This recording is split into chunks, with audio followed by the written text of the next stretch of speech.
Hi, Sean. I talked to you yesterday. Good. You are fantastic. Thank you. Yes. A great host. Sean is great. Listen to his show. Absolutely. 95.5. One mic.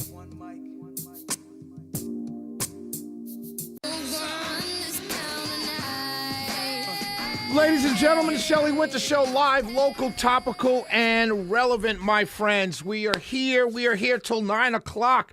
Let's start off with the news of the day. I've got a lot to talk about. Of course, you know, at 7:36, I'm doing my endorsements for tonight. Coming up in the next segment, I'm going to talk about what's going on with South Carolina State.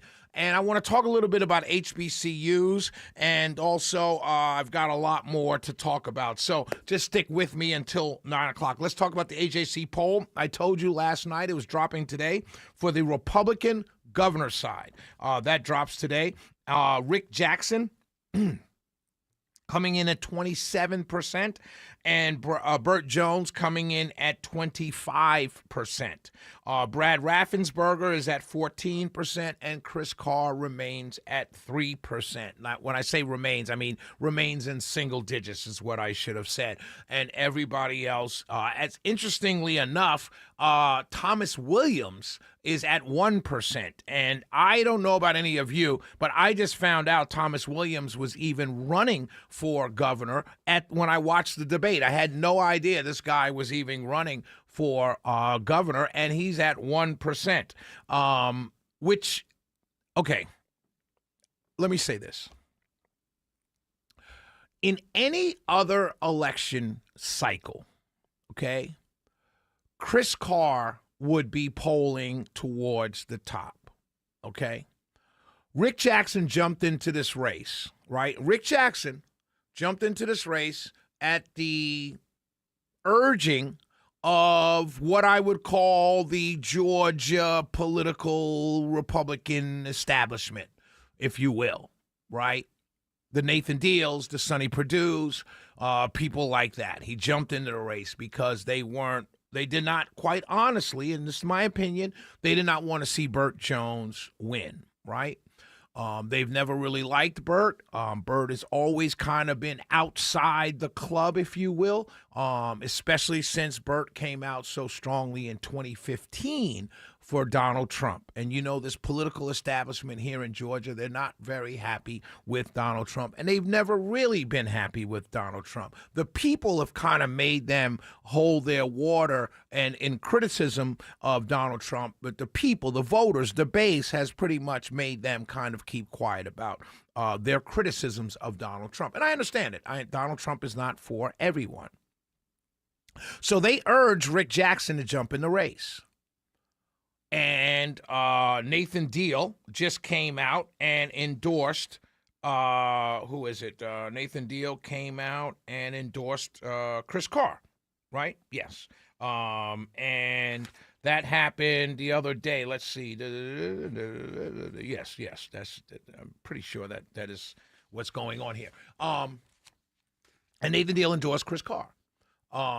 And kind of, you know, in that same kind of group of power brokers in the state of Georgia on the Republican side. I don't think it's going to move so much Chris Carr's numbers. I think it's a big gun endorsing him, but a big gun endorsing him too late.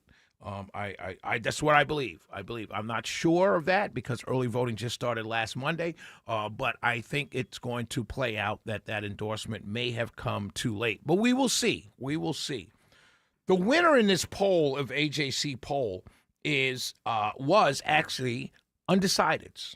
Undecideds are polling at 30%. Roughly 30% of likely Republican voters remain undecided.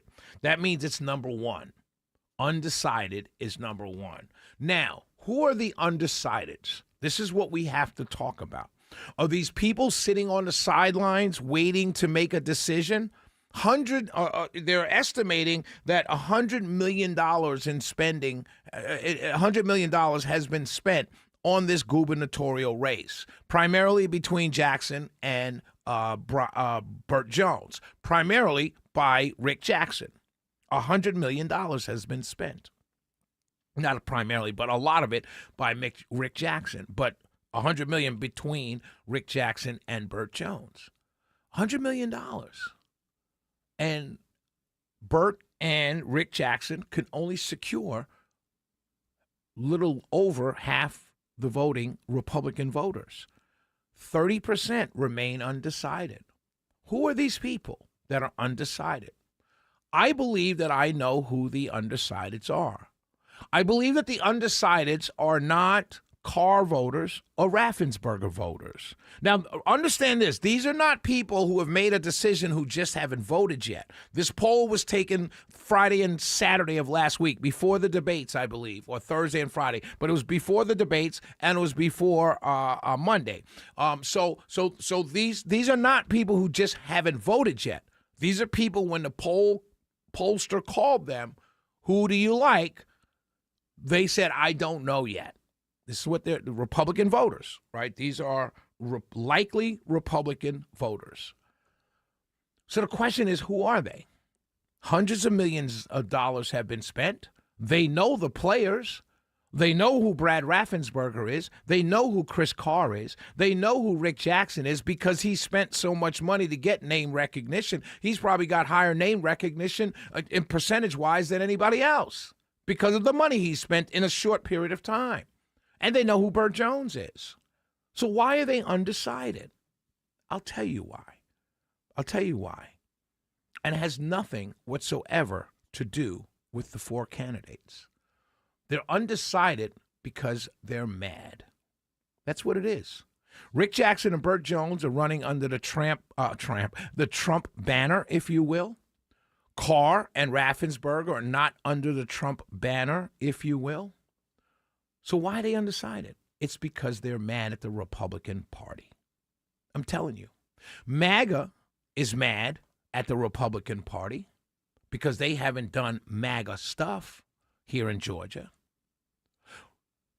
Call them rhinos, for lack of a better word, but you know what I'm talking about. I can be considered a rhino, right? Moderate Republican voters are mad because it's too Trumpian. They're not never Trumpers. I'm not a never Trumper, but it's too Trumpian. But they also want to win. So they're looking at the polls. They may go for a Carr, they may go for a Raffensperger, but they also want to win. If they see Carr at 3%, they're not, can he win? Jackson and Jones are dominating the polls. And that's MAGA dominating the likely Republican voters. But there are a lot of people out there who don't want MAGA, don't like MAGA, and they're unhappy with MAGA because there's too much for them. I see it every day. Then there's another group of MAGA people who feel Republicans in the state haven't done enough MAGA stuff. And so those are the undecideds. So here's what I think happens. Who do they break for? I think the people, both teams, by the way, both people are mad. Who do they break for? I believe that of that 30% undecided, this is my humble opinion, of that 30% undecided, I believe many of them wait to see who's in a runoff. That's what I believe. And then they'll make their decision then. You have two candidates who are similar in Carr and Raffensperger. You have two candidates who are similar in Jackson and Jones. I think many of the 30% undecided stay home and wait to see what happens in a runoff. And then they'll make their decision. And what a lot of them, meaning the people who are rhinos, if you will, the moderate Republicans, I think many of them, if the runoff is if it's Jackson and Jones, many of them may stay home. And then they will then see who comes out of the Democrat side. Not to vote for the Democrat, but to see who comes out on that side. Because if it's a Keisha Lance Bottoms or if it's Keisha Lance Bottoms, those people will turn out in November for the Republican and hold their nose. If it's a Duncan or a Thurman or an Estevez, they will happily go to the poll and vote for those Democrats. Republicans in the state have a problem. The fact that $100 million have been spent mostly between two guys and 30%, a third of the electorate, is still undecided means that we have a problem. So Shelley Winter Show, 404-872-0750, 1-800-WSB-TALK. When I come back, I want to talk about South Carolina State University and HBCUs. We'll be right back.